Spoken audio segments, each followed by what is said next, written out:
Hello, good morning everyone. स्वागत है आप सबका मेरे इस न्यू व्लॉग में। तो कैसे हैं आप सब, ज़रूर बताइएगा। और आपकी तरफ कैसा मौसम हो रखा है ये भी ज़रूर बताइएगा, क्योंकि इधर तो मतलब बेशुमार बारिश हो रही है। इतनी ज़्यादा बारिश हो रही है कि रुकने का नाम नहीं है इधर तो लगातार बारिश होए जा रही है, होए जा रही है, होए जा रही है। मतलब मुझे तो इतना गुस्सा आ रहा है, क्योंकि हम लोग का घर थोड़ा खुला टाइप का है।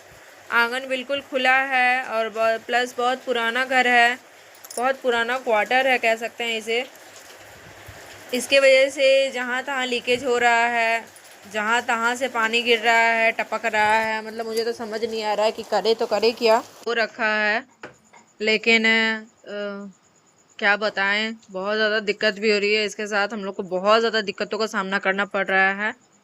पता नहीं कब तक। मुझे रूम भी बनवाना है अपना और किचन भी ठीक करवाना है, तो पता नहीं ये सब कब तक होगा। तो फिलहाल अभी सुबह का टाइम हो रहा था, 7 बज रहा था सुबह का। तो मैं रोटी बना रही थी। यहाँ देखिए, मैं रोटी बनाने के साथ साथ अपने किचन को क्लीन भी करती रहती हूँ, क्योंकि मुझे गंदे किचन में खाना मैं बना ही नहीं पाती हूँ, मुझसे हो ही नहीं पाता है। मुझे मतलब समझ नहीं आता है कि मैं करूँ तो करूँ क्या। अगर किचन गंदा हो रखा होता है तो मुझे समझ नहीं आता है कि कौन सा सामान कहाँ पे रखा हुआ है। और वही कि मेरा किचन अगर नीट एंड क्लीन रहता है मेरे काम करने के बावजूद, तो मैं अगर कोई भी सामान खोजती हूँ, कुछ भी खोजती हूँ, तो मुझे बहुत जल्दी मिल जाता है। वरना मुझे ऐसे मतलब पागलों जैसा हाल हो जाता है कि मतलब मैं करूँ तो करूँ क्या, पहले किचन साफ करूँ या कुछ और करूँ। इसलिए मैं किचन पहले साफ करती रहती हूँ, इसी में अपना काम भी करती रहती हूँ। तो यहाँ मेरी रोटी बन चुकी है। मैंने बच्चों के लिए अपने लिए रोटी बना ली है। मैं आप लोग बोलेंगे कि हमेशा बच्चों के लिए और अपने लिए ही रोटी बनाती है, घर में कोई और है कि नहीं। तो जी हाँ, घर में सब हैं, लेकिन हमारा जो खान पान है वो बढ़ चुका है। तो मुझे सबने बांट दिया है, अलग कर दिया है मुझे सबने। तो मेरी देवरानी देवरानी और मेरी सास एक साथ ही हैं, और मैं अकेली हूँ अपने बच्चों के साथ। तो मुझे ये मत सोचिएगा कि मैं अकेले होके बहुत खुश हूँ या फिर मुझे बहुत मज़ा आ रहा है। ऐसा कुछ भी नहीं है। लेकिन कहते हैं ना, वक्त के साथ इंसान सब कुछ सीख जाता है। मुझे अलग किया गया था, तो उस वक्त मुझे बहुत ज़्यादा बुरा लगा था। मैं सोच रही थी कि मैं कैसे अकेले सब कुछ मैनेज करूँगी, पर अब तो आदत हो गई है। अब तो मैं बाहर और अपने घर का काम दोनों ही बहुत ही अच्छे से कोशिश करती हूँ कि मैं दोनों काम अच्छे से कर पाऊँ, निभा पाऊँ अपनी जिम्मेदारियों को। तो मेरे बच्चे भी मेरा अभी बहुत सपोर्ट करते हैं। है तो वो हालांकि बहुत ज़्यादा छोटे हैं, लेकिन वो मुझसे अपनी उम्र से ज़्यादा मेरी हेल्प करते हैं, मुझे समझते हैं। मेरा छोटा वाला बेटा थोड़ा सा मस्तीखोर है, थोड़ा मस्ती करता है। लेकिन मेरी बेटी अपने उम्र से कहीं ज़्यादा बड़ी है, कहीं ज़्यादा वो मुझे समझती है। अगर मुझे वो थोड़ा सा भी परेशान देखती है या उदास देखती है, तो वो रह नहीं पाती। वो मुझसे पूछ बैठती है कि मम्मा क्या बात है, तुम क्यों इतनी उदास हो। मतलब इतनी बड़ी बड़ी बातें करती हैं कि अगर आप सुनेंगे तो बोलेंगे कि बताओ कितनी छोटी बच्ची और कितनी अच्छी और कितनी प्यारी बातें करती है। तो खैर, मुझे अब किसी की ज़रूरत है भी नहीं। पहले मुझे लगता था कि लोगों ने मेरे साथ ऐसा क्यों किया, मैंने क्या ऐसा जुल्म किया था किसी के ऊपर कि मुझे सबने मिलकर ऐसे बांट दिया। लेकिन आज मैं अगर सच कहूँ तो आज मैं सोचती हूँ कि नहीं, शायद जो हुआ अच्छा ही हुआ। होना ज़रूरी था। अगर नहीं होता तो शायद मैं भी इतना समझदार, खुद को इतना नहीं संभाल पाती। तो इंसान एक लड़की अपने मायके में कुछ सीखे या ना सीखे, लेकिन अपने ससुराल में अगर बहुत कुछ सीख जाती है। और मैं बहुत कुछ सीख गई हूँ, बहुत कुछ सीख गई हूँ मैं। शायद मुझे इस बात का ख्याल भी नहीं था पहले कि मैं इतनी ज़्यादा जिम्मेदार बन पाऊंगी, अपने काम को इतना परफेक्टली निभा पाऊंगी, कर पाऊंगी। तो बस मुझे पहले थोड़ा बुरा लगता था, अब तो कोई फर्क नहीं पड़ता है। बल्कि मुझे तसल्ली है कि शायद जो हुआ अच्छा हुआ। मेरे पति ने भी एक्चुअली शुरू से बहुत कुछ सहा है। बहुत छोटी उम्र से उन्होंने बहुत बड़ी जिम्मेदारी अपने ऊपर ले ली थी, पूरे परिवार की जिम्मेदारी अपने ऊपर ले ली थी उन्होंने। बहुत छोटी उम्र से उन्होंने अपना घर छोड़ दिया था, घर छोड़ कर वो दूर रहते थे, और जो भी कमाते थे वो अपने परिवार पे खर्च करते थे। अपने जो भी घर का राशन है, सब सब कुछ वही करते थे। बहुत कुछ देखा है उन्होंने भी, इसीलिए शायद उनको देखकर मैं भी बहुत कुछ सीख गई हूँ। और मैं अपने पति की वजह से ही आज शायद जो भी हूँ, मैं अपने पति की वजह से ही हूँ। और पहले मैं इतनी बहुत ज़्यादा ही केयरलेस लड़की थी। मैं कोई भी बात को ध्यान से ना सुनती, ना देखती, ना परखती थी। लेकिन अब मुझे सब कुछ समझ में आने लगा है कि नहीं, जो है सो खुद है, खुद करना है, खुद से खुद को बनाना है। तो दूर रह कर मेरे पति भी बहुत मेहनत कर रहे हैं और मैं भी कोशिश कर रही हूँ कि मैं भी अपने पति के साथ कदम से कदम मिलाकर चल पाऊँ। कढ़ाई चढ़ा दी है। आज हम बना रहे हैं गुल्फा, लौकी का गुल्फा। तो यहाँ मैंने कढ़ाई चढ़ा दी है। कढ़ाई में सरसों का तेल डाला है। वो हमेशा सरसों का तेल में ही सब्जी बनाते हैं। फिलहाल तेल को थोड़ा गर्म होने देंगे। उसके बाद इसमें डालेंगे जीरा और तेजपत्ता।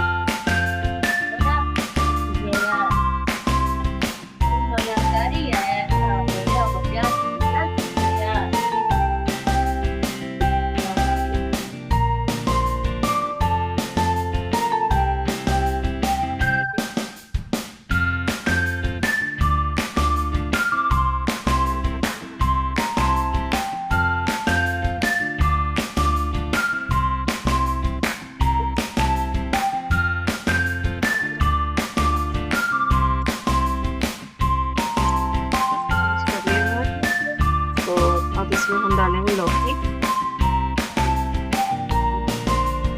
लौकी काट के अच्छे से वॉश करके रखा है।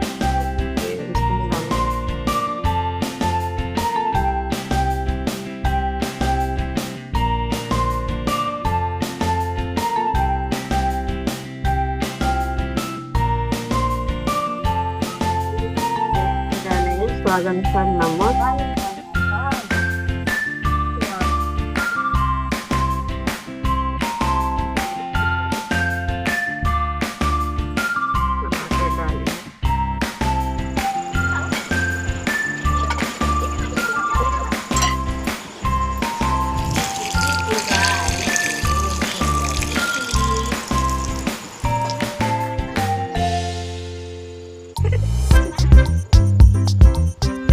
यहाँ आ गए थे हम किचन में।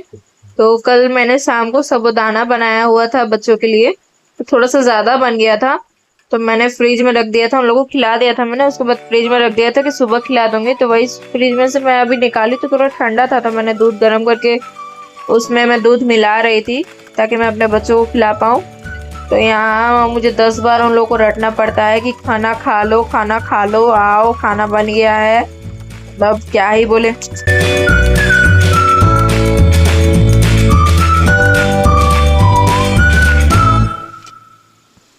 यहाँ देख सकते हैं आप सब कि घर का क्या हाल हो रखा है। ये तो सिर्फ बाहर का है, अंदर में अगर सब कुछ दिखाऊंगी आप सबको तो आप लोग हैरान हो जाएंगे कि हम लोग यहाँ रहते कैसे होंगे। यहाँ देखिए मेरी बेटी बैठी हुई है और वो बारिश को बड़े प्यार से देख रही है। वो देख रही है सब क्या हो रहा है, उनसे बार बार पूछती है कि मम्मा ये बारिश कहाँ से होती है, क्यों होती है।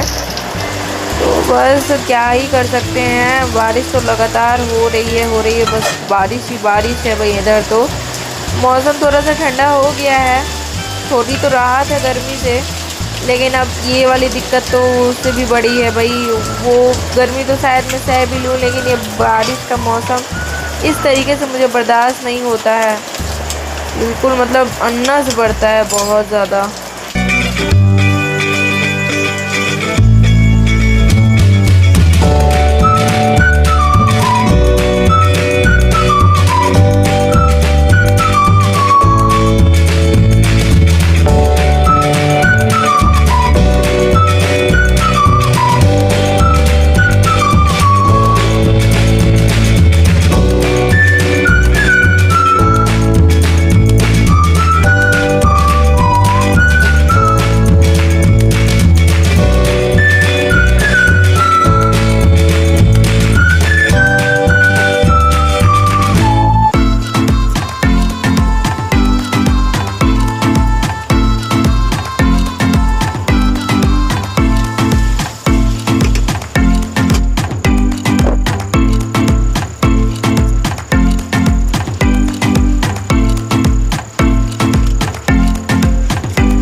हे बेटा आजा उठ जा। अगे मैया आज बज गल के मैया, मेरा बच्चा पेट बच गल के मैया। अरे मशो बाबू ए धन सरवान उठो उठो, उठेगा नहीं उठो, 8 बज गया। बाप रे बाली छूता था पूरा नीने बेटू बेटू।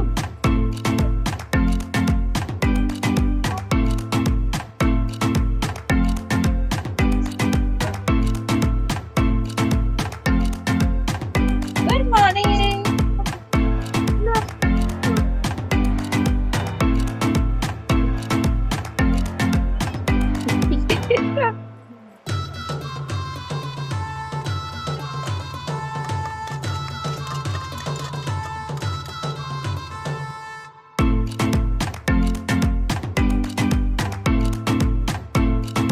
यहाँ मैं नहाकर आ गई। मैं तो सनस्क्रीन मैं लगाना बिल्कुल भी नहीं भूलती। मैं पूरे बॉडी में तो नहीं लगा पाती, उतना वक्त नहीं होता है, पर मैं हाँ फेस में और नेक एरिया में और बाकी हैंड वगैरह में लगा लेती हूँ।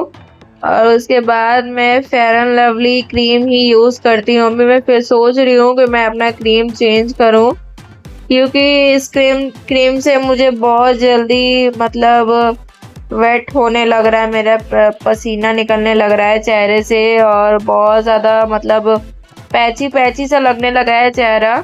तो मैं सोच रही हूँ कि मैं अपना क्रीम चेंज करूँ। पॉन्ड्स क्रीम अभी सुन रही हूँ कि बहुत अच्छा आ रहा है, तो मैं सोच रही हूँ कि थोड़ा पॉन्ड्स क्रीम ट्राई करेंगे कैसा होता है नहीं होता है। मैंने कभी यूज़ नहीं किया उसे। मैं बचपन से लेकर आज तक मतलब बहुत छोटी थी उस वक्त से लेकर आज तक मैं fair and lovely cream he use करती आ रही हूँ। और यहाँ पर मैंने मस्कारा होता है, मैं मस्कारे से ही आईब्रो को अपने शेप देती हूँ। तो मैंने मस्कारा से आईब्रो को शेप दिया। उसके बाद मैं यहाँ लिक्विड सिंदूर लगा रही थी।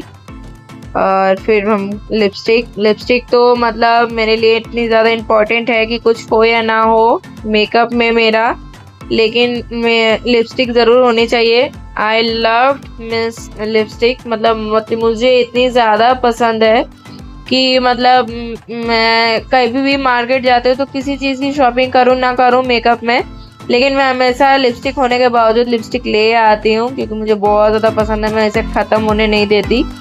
अभी मैं फ़िलहाल लूज़ पाउडर यूज़ कर रही थी। मैं पाउडर में अपने बच्चों का बेबी जॉनसन्स पाउडर ही यूज़ करती हूँ, वो हमारे फेस के लिए भी बहुत ज़्यादा अच्छा होता है। तो यहाँ मेरा मेकअप हो चुका है। मैंने आज बाल धोआ था, आज ट्यूसडे था, तो मैंने हेयर वॉश किया था।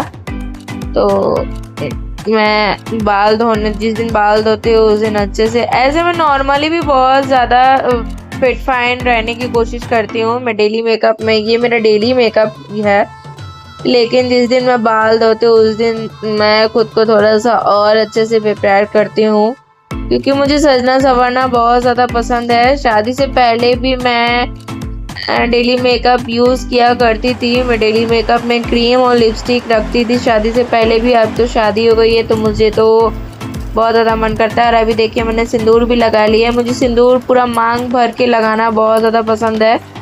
मैं जब भी सिंदूर लगाती हूँ तो मैं पूरा मांग भर के सिंदूर लगाती हूँ। तो बस बने रहिए मेरे वीडियोस में, और अगर मेरी वीडियोस आप सबको पसंद आते हैं तो प्लीज़ वीडियोस को लाइक कीजिए, चैनल को सब्सक्राइब कीजिए और कमेंट शेयर करना ना भूलिएगा। मेरी वीडियोस आप सबको कैसी लगती हैं कमेंट करके ज़रूर बताइएगा।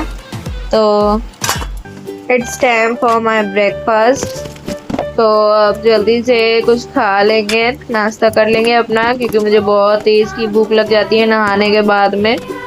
मैं नहाने के बाद ज़्यादा वेट नहीं कर पाती। अभी तो मैं फ़िलहाल पूजा नहीं कर पा रही हूँ, इसलिए मैं नहाने के बाद मैं किचन में आ जाती हूँ।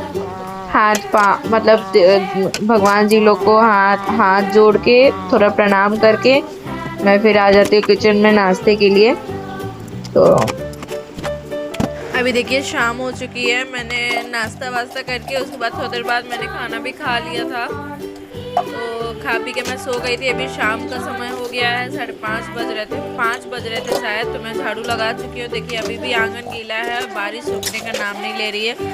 और अभी भी थोड़ा बहुत बारिश थोड़ा थोड़ा हो ही रहा था, लेकिन काम तो रुकना नहीं है, काम तो करना ही है। तो यहाँ मैं झाड़ू वगैरह लगा चुकी थी। उसके बाद पोछा वगैरह लगाने के बाद मैं आ गई थी यहाँ बर्तन धोने के लिए। और जल्दी जल्दी अपना बर्तन साफ़ कर लेंगे। उसके बाद फिर दोबारा से मुझे शाम की भूख लग जाती है, छोटी छोटी वाली भूख। तो उस वक्त मुझे कुछ बनाने खाने का मन करता है। ऐसे पानी पूरी आता है तो मैं पानी पूरी खा लेती हूँ, लेकिन पानी पूरी वाला का उस दिन नहीं आया था। मैं सोची कि चलो अगर पानी पूरी नहीं आया है तो मैगी बनाते हैं। फिलहाल बर्तन धोकर मैं रूम में आ गई थी। बाल थोड़ा सा गीला था मेरा, तो मैंने बाल खोल लिया था। शाम का समय था, उसके बाद मैं बाल बांध ली थी मैं अपना जल्दी से। तो बाल बांधने के बाद में अब हम चलेंगे किचन में। तो चलिए। नाश्ता करने से पहले मुझे याद आया कि मैंने अपने जो भी कार्टून्स वगैरह थे, जो भी टेडीज़ वगैरह थे, तो मैंने उन लोगों को मतलब रुई निकाल के मैंने उन लोगों को धो दिया था। उन सबको बहुत ज़्यादा गंदे हो रहे थे। मतलब मुझे लगता है कि शायद मैं 2-3 महीने से मैंने इन लोगों को दोबारा से वॉश नहीं किया था। तो मैंने इन सबको वॉश किया। फिर ये सब बहुत मुश्किल से सूख भी पाए हैं। पंखे के नीचे मैंने सुखाया, क्योंकि मेरी बेटी इन सब के साथ बहुत ज़्यादा खेलती है। तो पंखे के नीचे सुखाया। जब तक वो सूख नहीं गए थे तब तक वो बार बार बोल रही थी कि मम्मा मेरा भुब्बू कहाँ है, मेरा भुब्बू कहाँ है। मतलब इन सबको वो भुब्बू ही बोलती है। तो मम्मा भुब्बू कहाँ है, भुब्बू कहाँ है। तो मैंने कहा भुब्बू बेटा, नाम भुब्बू को मैंने नहला दिया है। उसके बाद भुब्बू को कपड़ा वपड़ा पहना देंगे, उसके बाद तुम्हारे पास तुमको देंगे खेलने के लिए। तो अभी शाम का समय हो रहा था, मैं जल्दी से, मेरे पास अभी कुछ समय था, मैंने सोचा कि नाश्ता करने से पहले ये काम कर लेती हूँ, क्योंकि फिर आएगी तो फिर खोजेगी इन लोगों को मैं बार बार बोल रही हूँ। तो यहाँ मैं जल्दी जल्दी इन सबको रुई भर के उसके बाद सिलाई कर रही थी। सिलाई करने के बाद में जो भी जैसा था वैसे मैंने रख देती हूँ मैं। उसके बाद मेरी बेटी आती है तो फिर से वो जैसे तैसे तहस नहस कर देती है बिल्कुल। मतलब पता नहीं क्यों वो इन सारी चीज़ों के साथ बहुत ज़्यादा खेलती है। बाकी उसे प्ले गेम्स वगैरह या फिर कार वगैरह होता है तो उसको इन सारी चीज़ों से कोई लगाव नहीं है। मैगी बनाने के लिए तो आप सब कमेंट करके ज़रूर बताइएगा कि आप सबको मैगी पसंद है कि नहीं, और अगर पसंद है तो कौन सी वाली, जो तेल में फ्राई होती है वो वाली, या फिर ऐसे नॉर्मल बॉइल्ड वाली जो पानी में हम लोग डाल के 2 मिनट में तैयार कर लेते हैं वो वाली। मुझे तो ये 2 मिनट वाली ही मैगी बहुत ज़्यादा पसंद आती है। मुझे अगर भूख लगती है शाम को तो मैं ज़्यादातर पानी पूरी या फिर मैगी ही खाती हूँ। तो आज तो पानी पूरी का कोई चांस नहीं, क्योंकि बारिश हो रही है तो पानी पूरी तो आने से रहा। तो बारिश के मौसम में गर्मा गर्म मैगी खाएंगे। तो तब तक के लिए इस वीडियो को यहीं पे एंड करते हैं। और अगर मेरी वीडियोस आप सबको पसंद आ रही हैं तो प्लीज़ वीडियोस को लाइक कीजिए, चैनल को सब्सक्राइब कीजिए।